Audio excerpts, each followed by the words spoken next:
5 minutes. เราจะไปถึงภายใน5 นาที And would you please do me a favor?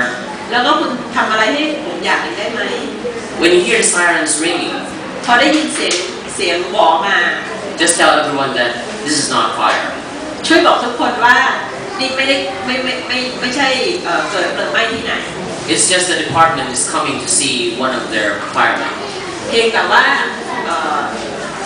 อะไรนะไอ้ที่ดับเพลิงเนี่ยกำลังจะมาดูแลนักผจญเพลิงคนหนึ่งของพวกเขา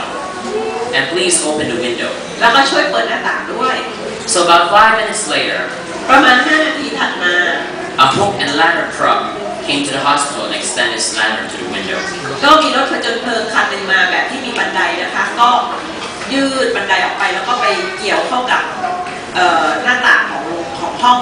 ที่โรงพยาบาล 16 firefighters came to meet Billy. มีนักผจญเพลิง16 คนมาหาบิลลี่ And then they asked his mother for permission. แล้วก็ขออนุญาตคุณแม่ They hugged him and held him ก็กอดแล้วก็กอด and told him how much they loved him. แล้วก็บอกบิลลี่ว่ารักบิลลี่มากแค่ไหน With his dying breath, Billy looked up. ระหว่างที่ช่วงที่กำลังหายใจไม่ค่อยดีแล้วบิลลี่ก็เงยหน้าขึ้น He looked at the fire chief มองที่หัวหน้านักผจญเพลิง and he said, แล้วก็บอกว่า Chief, หัวหน้า am I a fireman yet? ผมเป็นนักผจญเพลิงหรือยังเนี่ย And Mr. Bob said, มิสเตอร์บ๊อบก็ตอบว่า Well, Billy, บิลลี่ you are. เธอเป็นนักผจญเพลิง And you know the head chief, Jesus, แล้วรู้ไหมว่าหัวหน้าใหญ่พระเยซู is holding your hand. ก็กำลังกุมมือเธออยู่ With those words, ด้วยคำพูดเหล่านี้ Billy smiled and said, บิลลี่ก็ยิ้มแล้วก็บอกว่า I know. ผมรู้แล้วแหละ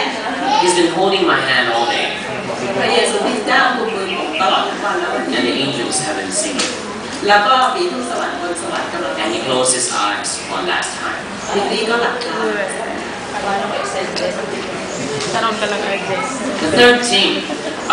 angels accompany Jesus to earth. สิ่งที่สามที่ทูตสวรรค์ทำนะคะคือ Just like it says here in Matthew 16:27. คือมาอยู่กับองค์พระเยซูคริสต์เจ้าบนโลก As Jesus was coming to earth, the angels accompanied him. ซึ่งได้กล่าวไว้ในมัทธิวบทที่16ข้อที่27ทูตสวรรค์ได้มากับองค์พระเยซูคริสต์เจ้าเพื่อที่จะมาอย่างโลก Now let's listen to some of my stories now. ทีนี้เรามาฟังเรื่องราวของคุณอาเจ I was about 4 months old. ตอนนั้นคุณอาเจอายุประมาณ4 เดือน I just started to say Papa, เริ่มหัดพูดคำว่าป๊าป๊า but then the cat gave birth on top of the closet in my house.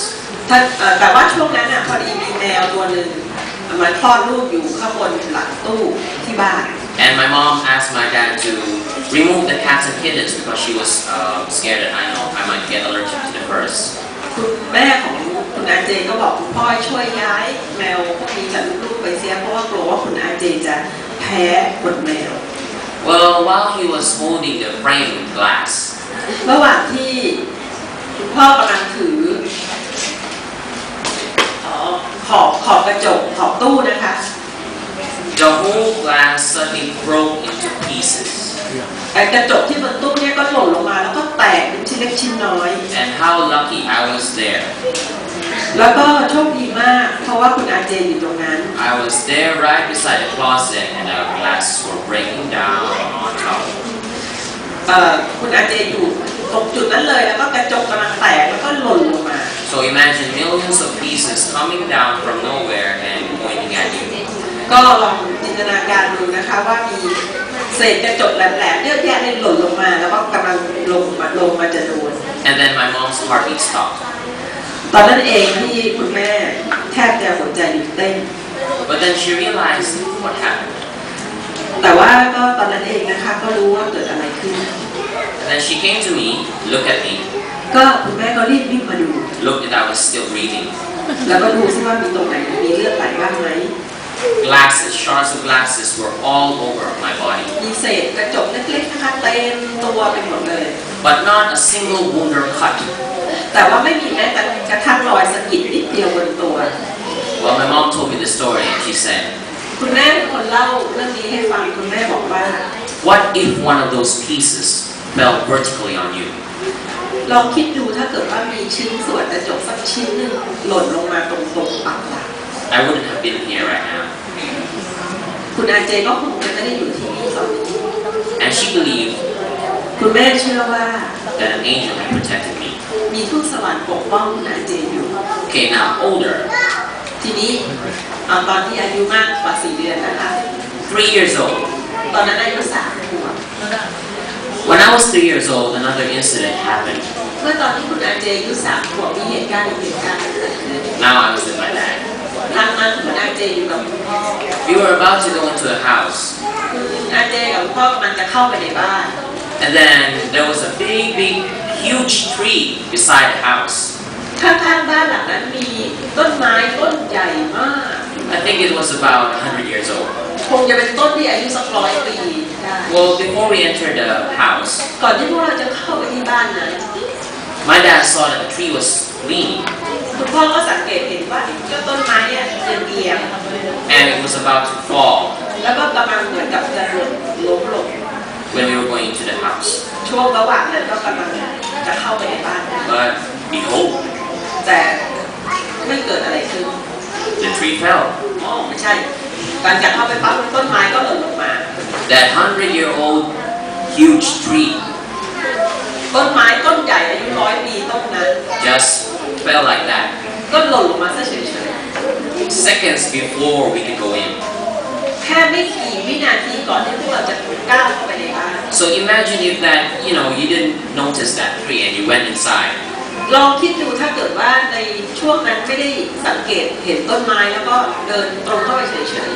You would know how bananas feel when they get squashed. ๆพวกเราก็นึกภาพนะคะพวกคล้ายๆกับเวลาเหยียบลงบนกล้วยแล้วมันก็ทะลักออกมา So that's the same thing my father believes. นั่นก็เป็นเหมือนกันนะคะคุณพ่อเชื่อว่า We have a guardian angel. เรามีทูตสวรรค์คอยดูแลเราอยู่ And just last year, และก็เมื่อปีที่แล้วนี่เอง I had to take a GAT-PAT test. คุณอาเจต้องผ่านต้องไปสอบแกะแพท Well, it was a test that I had to take before I could go to university. ซึ่งเป็นข้อสอบที่จะต้องไปสอบก่อนที่จะเรียนต่อที่มหาวิทยาลัยได้ It was the last day of registration. เป็นวันสุดท้ายที่จะสามารถไปสมัครได้ I had to fill all the documents through internet. ก็จะต้องกรอกข้อมูลทั้งหมดนะคะเข้าไปทางอินเทอร์เน็ต But then it wasn't on my side. แต่ว่าวันนั้นก็เหมือนกับโชคไม่ค่อยดี The registration wasn't complete. วันนั้นเองนะคะไอ้ใบสมัครที่กรอกไปเนี่ยมันไม่สมบูรณ์ Guess what? ลองเดาดูสิคะว่าเกิดอะไรขึ้น I'm a Filipino without a Thai ID number. อ๋อคุณอาเจสัญชาติฟิลิปปินส์ไม่มีเลขที่บัตรประชาชน And it was a 13 digit, แล้วก็เลขบัตรประชาชนเนี่ยจะต้องมีเลข13 ตัว but it had only 10. แต่คุณอาเจมีแค่10 So that was really great. มันก็เศร้าใจมาก Well, then I tried to contact officers. คุณอาเจก็เลยพยายามติดต่อเจ้าหน้าที่ I waited and waited. I was waiting for the officer to talk to me. ก็รอแล้วรออีกรอสายนะคะว่าเมื่อไหร่เจ้าหน้าที่จะมาพูดด้วย And wow, แล้วก็ my money, it all went with the holding of that officer. เหตุคือสายรอครั้งนั้นนะคะกินเงินเรียบเลย But then luckily, แต่ว่าก็โชคดี my friend lent me her phone. ก็มีเพื่อนคนหนึ่งนะคะก็เอาโทรศัพท์มาให้คุณอาเจยืม But that wasn't it. แต่ว่าก็ยังโทรคุยกันไม่ได้อยู่ดี Now, not only me was contacting the officer, เพราะว่าไม่เพียงแต่คุณอาเจคนเดียวเท่านั้นที่ but จะ now it's two of us. อ๋อเพื่อนก็ช่วยโทรด้วยอีกแรงหนึ่งแต่ว่าก็กลายเป็นว่าทั้งคุณอาเจแล้วก็เพื่อนคนเนี้ยก็พยายามที่ติดต่อเจ้าหน้าที่ But nothing happened. แต่ก็ยังไม่มีอะไรเกิดขึ้น So my friend got really frustrated about that. เพื่อนของคุณอาเจก็รู้สึกหงุดหงิดใจมากเลย Okay, so she told me, ก็เลยบอกคุณอาเจว่า give me the phone. เอาโทรศัพท์มา I would call the Ministry of Education. ประเดี๋ยวจะโทร